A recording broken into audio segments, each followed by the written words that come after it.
They say we off our rocker, but we the one to make the rocker move. Ain't that right? Yes, indeed. Yes, indeed. I'm so glad to be here. Yes, indeed. Y'all might have to catch up with me because I'm a great-grandma.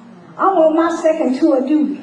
Just had my great-grands at the beginning of the year, so I got a little experience behind me. But I tell you, when it first started, it was a mess. I almost killed my husband. I sure did. My daughter called me and told me she was having a baby.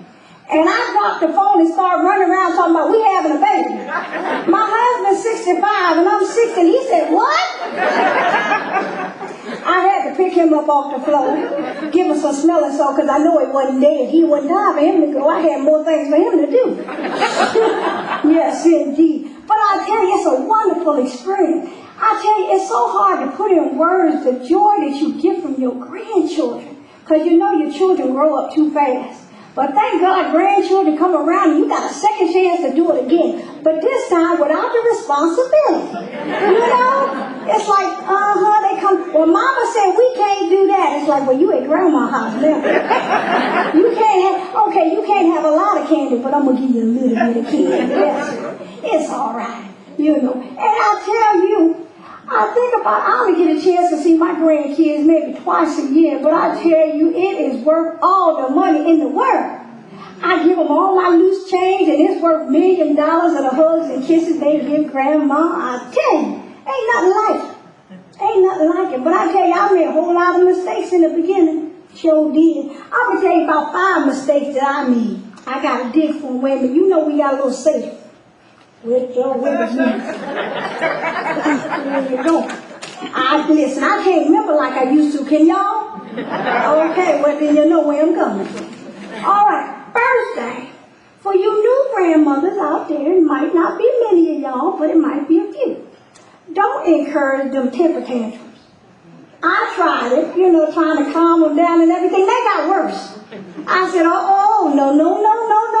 Next time they get a temper tantrum, I did one too. Embarrassed the child so much, they never had a temper tantrum with me again. Taught them a lesson. Sure did. Next thing I had to learn about agreeing to do too much. You know how you want to just do everything? Try to help as much as you can. You want to do everything. And the next thing you know, you're sitting somewhere exhausted. I said, okay, I think I learned my lesson. Okay, no, I'm not going to feed the baby and burp the baby and change the baby. Somebody else got to do something. My husband tapped me on the shoulder and said, honey, I told you it wasn't your baby. Because, we forget sometimes. I don't care how old you get, that maternal instinct is going to be with you until you die. And it really kicks in when you're in the mall and you're trying to take care of somebody else's child. And you got to apologize like, oh, I'm sorry, man.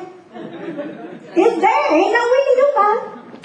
Number 3, getting impatient and frustrated. Now, my little grandchild loves SpongeBob SquarePants. Anybody know about SpongeBob SquarePants? Over and over and over and over again.